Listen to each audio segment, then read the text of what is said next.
And I want to take you to page 5 of the Daily Nation. Raila puts the corrupt on notice. And there's a picture there of ODM boss Raila Odinga in his Upper Hill office in Nairobi. Let me just read a paragraph or two here for you. Opposition leader Raila Odinga has put corrupt officers on notice, saying that he will side with President Uhuru Kenyatta in denying refuge to those found culpable.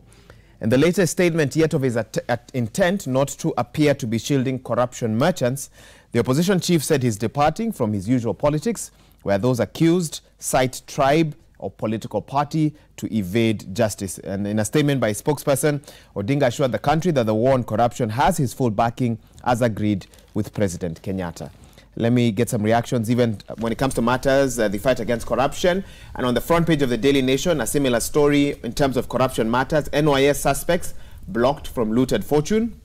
No withdrawals or deposits as court grants Asset Recovery Agency access to bank accounts of individuals charged with theft. Honorable Oluoch, let me come back to you and just put this all together. We have development, we have the fight against corruption, and all of them seem to have some sort of 2022 link coming into that as well. Let me give you a chance to share to give us a reaction to the thoughts of your party leader. He says no one will be spared, even you. You cannot hide under political party or affiliation. Yes, that's true. I'm glad for the first time people will not be saying that, you know, the fight against corruption is either political or a witch hunt or tribally inclined.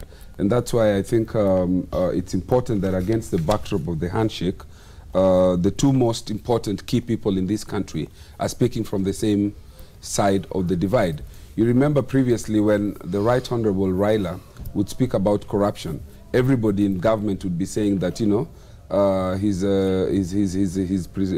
politicizing the issues, he's presenting government from delivery of its development agenda, and that's why you're asking the balance between development and the fight against corruption. So I think the goodwill is there, and the goodwill is there across the divide. Everybody seems to be saying, yes, this action was long overdue, it needs to be done, but then now we need to shift gear and say, how good is it until people start saying this has come close to the door? And we've seen people from one side of the political divide beginning to feel uncomfortable and saying that, you know, this fight against corruption is being selective. It has come closer home. It is now touching on some of our farmers. It is now touching on some of our people. How comes you are orbiting closer to persons closer to one individual? And that's what we must not do. The moment we go that route, this fight against corruption will be lost. And I hope that the two people here, and I mean here His Excellency Raila and Uhuru, will not get distracted, because it can only be a distraction. People will start running to their communities and saying, look, we are being sacrificed.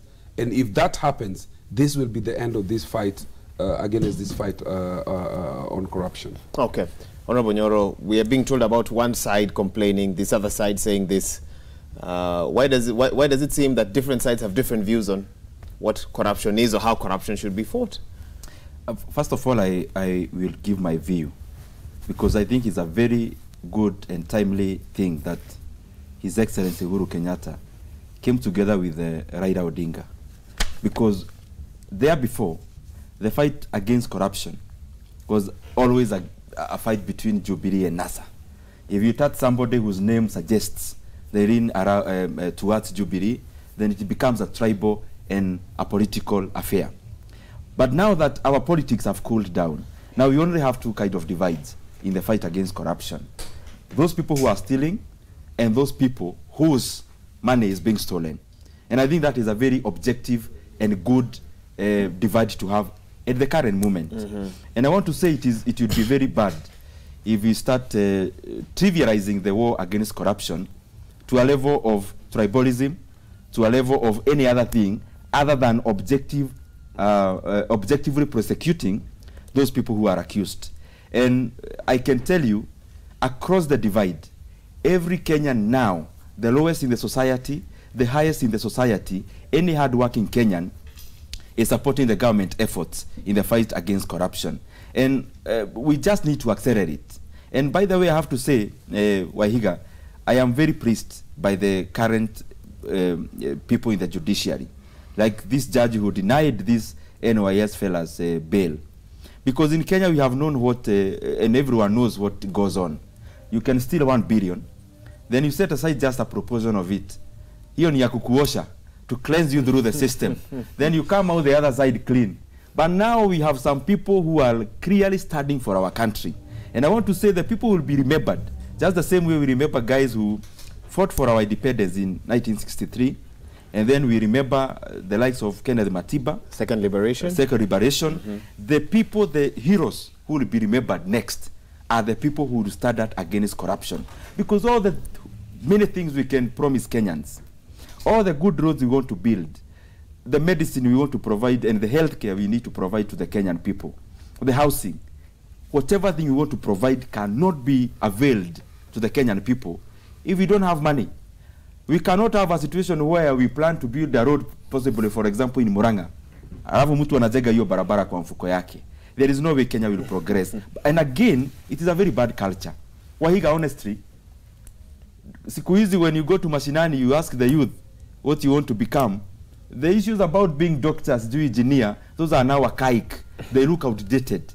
Every now Kenyan youth want to study, hata kama ni diploma in procurement.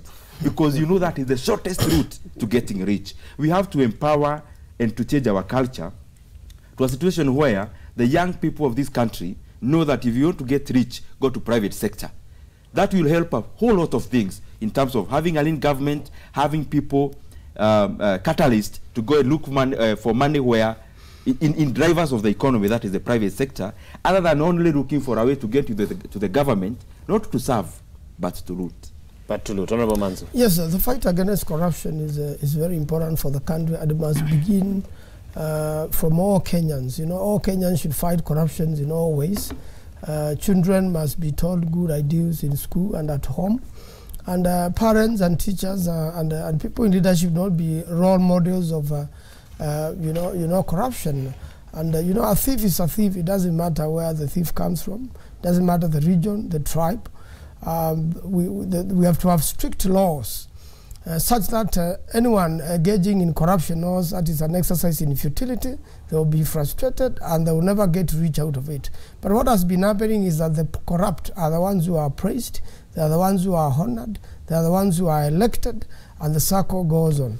So right now what is happening is important. There is good political will to fight corruption. The courts are doing their best. We have to make sure now proper evidence is presented and there are sentences. Now the problem has been the sort of punishment you are likely to get. A corrupt person who is given a free hand under the law we have finds it easy to go and pay bail, finds it easy to hire expensive lawyers, and finds it easy also to buy the court. But the current climate now, the court cannot be compromised. The bail is not available for somebody who is risking the security of the country, because you see some of these practices weaken the security system of the country. If you allow through corruption the wrong people into the country, you will end up with terrorists in the country, and the country will suffer. So we have to make sure that corruption is blocked totally, and that's why I've been suggesting that in the next referendum we are going to do, now that the Supreme Court has advised that death sentence is not applicable in Kenya, we need to amend the laws such that a person who is caught with corruption and a person who is denying the country its monies should be sentenced to death, so that a corrupt person knows that if you are found that you have stolen Kenyans' money, you can be sentenced to death. Then people will fear. And this is the situation where now the president should actually sign the death warrant, and somebody is actually hanged according to our laws.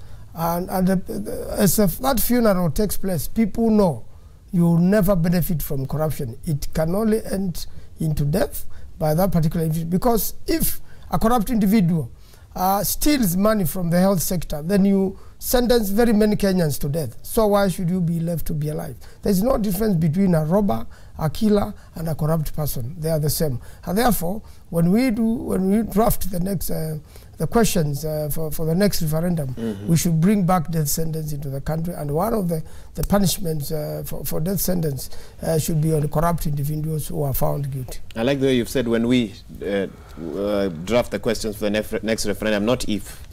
You sound very, very certain.